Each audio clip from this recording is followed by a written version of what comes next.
A garden, a courtroom, a bloody walk to a murderous hill. Before the cross was a symbol of hope, it was a symbol of shame. The ancient equivalent to a firing squad, an electric chair, or a hanging noose. It was public. You were naked entirely. You were tortured. It was horrific. Jesus finds himself nailed and mocked, abandoned by most of his friends, abandoned by most of his students, his disciples.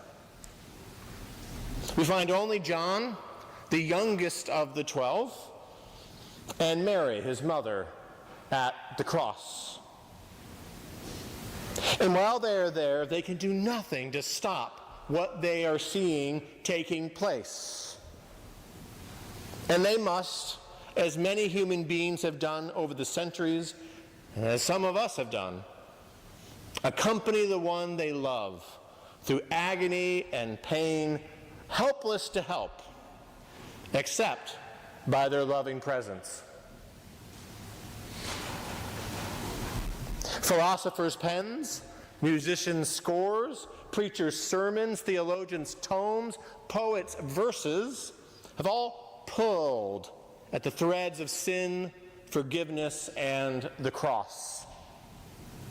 But long before the baby cried out in the manger at Bethlehem, divine forgiveness was at work. Divine forgiveness in God, forgiveness achieved through the blood and sacrifices as described by the Old Testament. The sacrifice of lambs, the Passover meal, a meal celebrating God's saving action for the people of God from bondage in Egypt to liberation into the Promised Land. Very early, from the earliest writings and insights we have to the earliest days of the Christian faith, just years and decades after the resurrection, we see that the early Christians understood the cross as accomplishing a greater, a fuller exodus, one for all people, one that set people free from the bondage and captivity of sin by the forgiveness of those sins. Now, for centuries, there have been explanations and investigations into the who, what, where, when, how, and why of the cross. The impact of the cross on humanity, on the earth, on the cosmos, on worlds we don't even know about. These books are dense. They're full of hundreds of footnotes.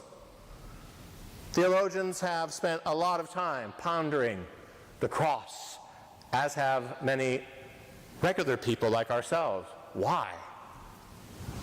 But these theories about what happens at the cross are called atonement theories or atonement theologies. But all of this complexity about the atonement can find a simplicity, very much a gospel simplicity. And it goes plainly like this: forgiven to forgive. Forgiven to forgive. Forgiven to forgive.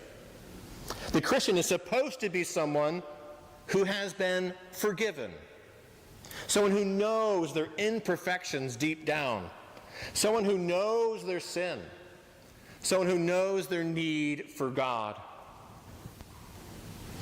So besides all the wonders of salvation, all the mysteries of the Son of God killed on an instrument of death and what that means, and all the reflection in the songs and the books, and the hymns and the prayers about it, there's the matter of yours and mine, our need for forgiveness. The forgiveness ultimately only God can give. And then having received that forgiveness, you and I are called to forgive others. One of the distinctive marks of the Christian is supposed to be that we are known as people of forgiveness.